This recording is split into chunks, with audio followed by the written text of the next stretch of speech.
Okay, we come to the last two kind of question.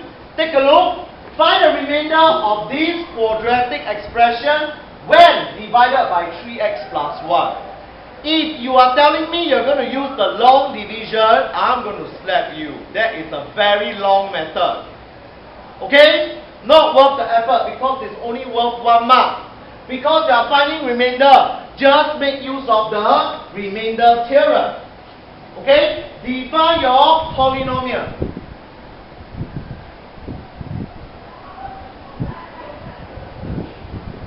Once you are done with your definition, very good. If the divisor is 3x plus 1, what is the value of x we substitute inside? Quick thinking. Obviously, you substitute negative 1/3 inside. Okay?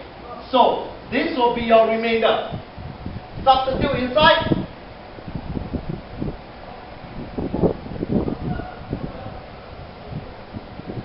And I'll leave it to you to work out the answer. Okay? Because basically, I just want to remind you, finding remainder is not just about using long division.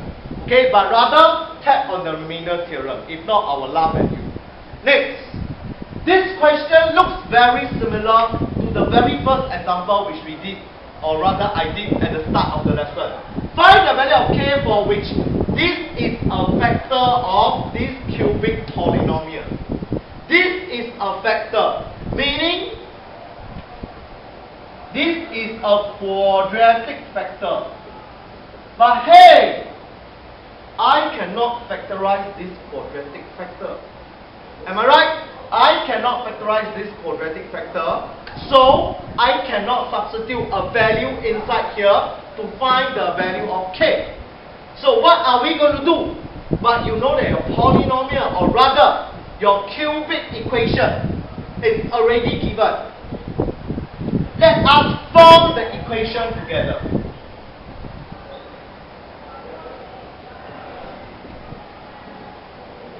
Take note.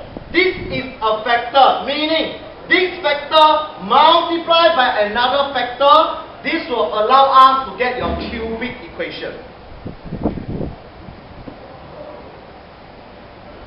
But you ask me, Mr. Liu, what should we multiply by? The choice is very obvious. This is a quadratic factor.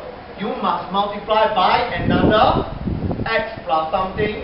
Let's call this A, so that you are able to get a cubic equation over here. Because x squared times x over here will give you a x cubed.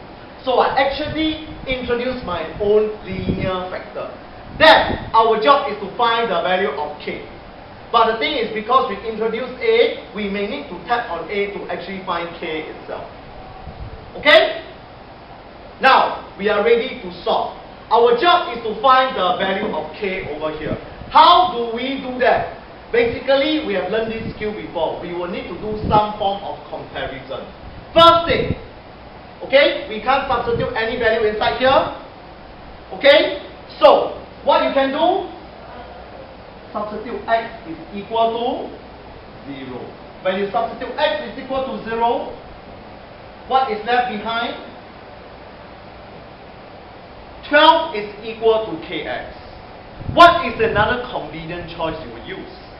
1.